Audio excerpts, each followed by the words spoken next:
다정한 과학자, 재미있는 과학자 이런 컨셉은 흔히 떠오르죠. 그런데 수학자들은 좀 웃어주시면 안 될까요?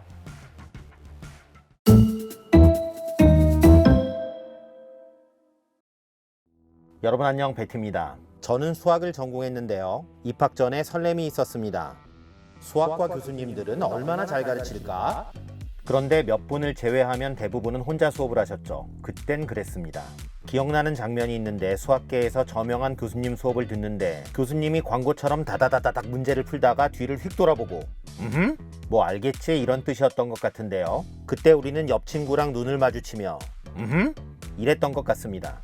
대학 졸업한 지 오래되어 요즘도 그런지는 모르겠습니다. 현실에서 수학과 학부생이 그렇게 느낄 정도면 수학자들의 이야기를 비전공자인 일반 사람들이 들었을 때는 그냥 외계어로 들리겠죠.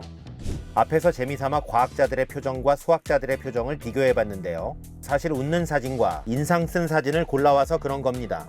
그런데 수학자들 웃는 사진이 유독 없는 것도 사실이에요. 우리나라 방송과 유튜브만 봐도 삼김시대?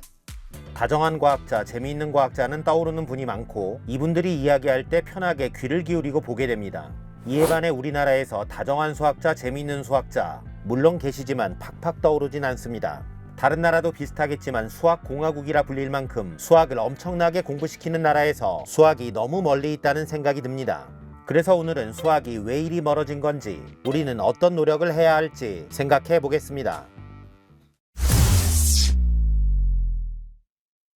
대한민국 수학교육 시스템에서 3자가 있죠. 학생, 선생님, 수학자. 제가 볼 때는 각자의 위치에서 진짜 열심히 합니다. 따로따로 최선을 다해서 문제죠. 학생들은 수포자도 있긴 하지만 중고등학생들은 공부의 절반 정도를 수학에 쏟고 있죠. 수능 전과목에서 2개 틀리고 S대 의대를 합격한 학생이 겨울방학에 저희 학원에서 Q&A 알바를 하는데 2달 만에 수학 공식을 다 까먹은 겁니다. 자존심이 상한 학생은 며칠 만에 공식집을 달달 암기해 왔었죠. 또한 재수학원에 가면 종강 이후 산더미처럼 버려진 수많은 수학 문제집을 볼 수 있죠. 수학이 얼마나 싫었으면 이런 생각마저 듭니다. 맞습니다. 대다수의 학생들에게 수학은 중고등학교 때 영혼을 갈아넣고 대학생이 되면 버리는 과목입니다. 그렇다고 학생 탓을 할 순 없죠. 수학 점수로 줄을 서야 하는 사회 시스템상 학생은 잘못이 없습니다. 그렇다면 선생님들과 수학자들의 역할이 중요할 텐데요.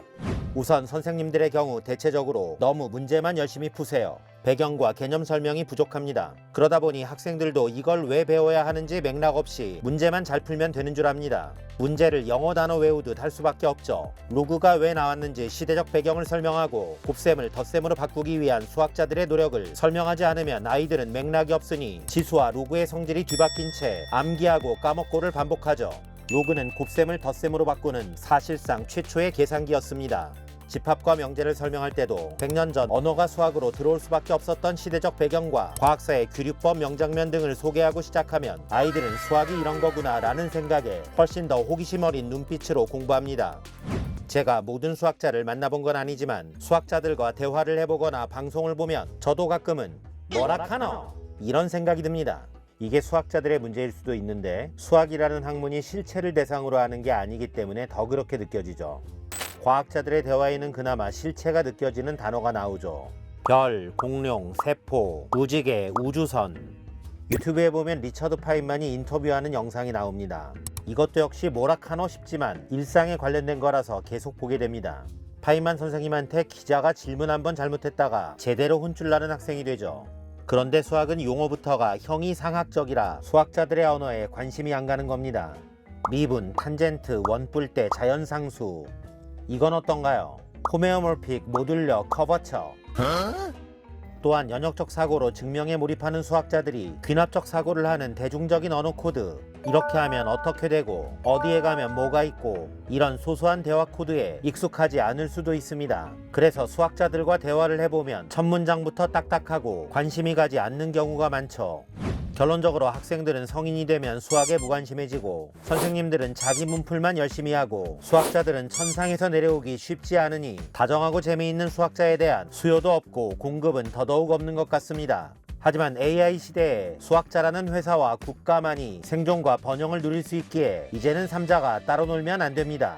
특히 중간에 계시는 선생님들이 수학자들의 언어를 학생과 대중들에게 잘 풀어서 전달해야 할 것입니다. 존경하는 수학자이자 저희 채널에 많은 조언을 해주시는 민경창 교수님께서는 수업 시간에 위상수학이라는 글자를 칠판에 3번 써주셨습니다. 위상동형을 알게 해주신 명장면이었죠. 이런 교수님들도 계신다는 거. 사실 많은 수학자들과 선생님들의 노력으로 여기까지 왔습니다. 매스프레소의 사명은 수학이 좀 더 다정해지고 재미있어지는 것입니다. 문제점 지적하다가 큰 집만 떠났네요. 지금까지 베티였습니다. 바이.